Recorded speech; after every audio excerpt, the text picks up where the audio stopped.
Bonjour, aujourd'hui voyons comment faire pour exporter l'agenda de l'application web Robert 2 Loxia sur un lecteur d'agenda tiers comme Google Agenda ou Apple Calendar, ce genre de choses. Euh, donc voilà, tout simplement, il suffit de se rendre dans la page paramètres, attention, qui n'est accessible que par les admins. Et dans cette page paramètres, on peut accéder à l'onglet calendrier.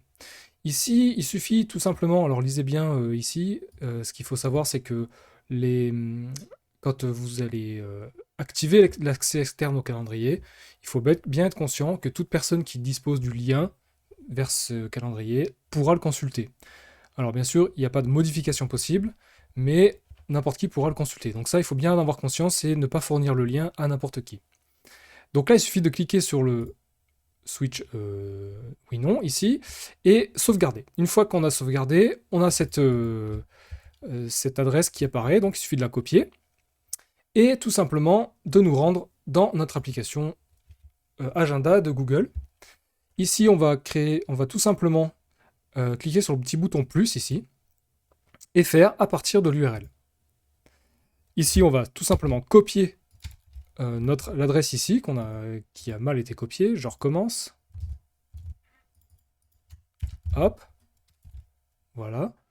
Il ne faut pas forcément la rendre publique, hein, bien sûr. Et ajouter un agenda. Alors il faut savoir attention que le calendrier Google ne met à jour les calendriers externes que toutes les 24 heures.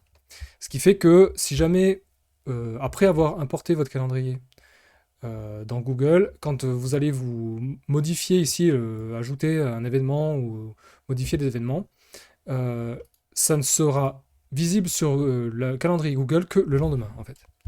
Donc ici, je vais juste le renommer Robert 2, par exemple,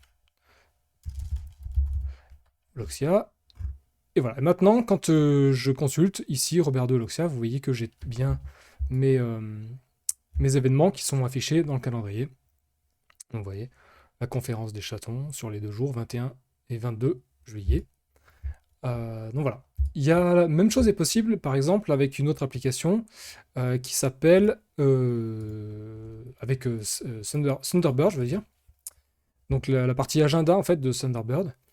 C'est très simple, il suffit de faire clic droit ici et de faire nouvel agenda sur le réseau suivant, de copier l'adresse ici, qui décidément ne veut pas rester dans mon presse-papier.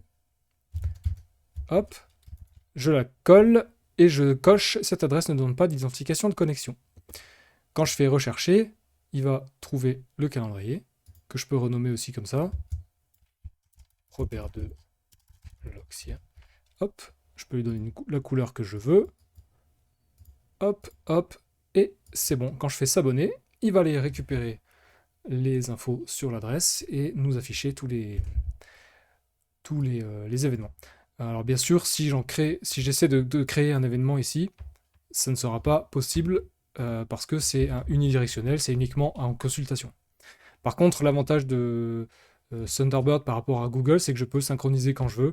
Il suffit simplement de faire synchroniser les agendas et là, il va mettre à jour. Quand quelqu'un crée un événement sur Robert 2, ici, il sera affiché directement. Et bien voilà, on a fait le tour. Si jamais vous avez une fuite de cette adresse quelque part et que vous voulez faire en sorte que ceux qui ont récupéré l'adresse ne puissent plus l'utiliser, il suffit de cliquer sur le bouton régénérer le lien et ça va tout simplement changer cette partie du lien, ce qui fait que maintenant, vous verrez que si vous essayez de synchroniser celui-ci, il va y avoir une erreur, il trouvera pas il trouvera plus quoi. Donc voilà, ça je peux le supprimer. Hop, se désabonner, terminé.